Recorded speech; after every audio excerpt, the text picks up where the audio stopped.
surfing was something new to me. I learned to enjoy the moment and just be in the present. It felt amazing. It was good to get out in the morning and just be in the sunshine and the ocean, be outdoors. Anytime I do that, it's always a positive experience.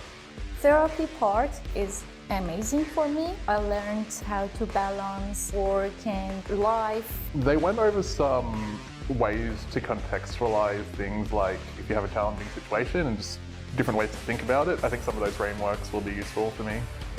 I want to say thank you to MNG and Waves of Wellness. We had fun, we laughed a lot, we enjoyed every moment. It was really enjoyable. Hanging out with all the colleagues, thought of going back to work, just seemed more fun.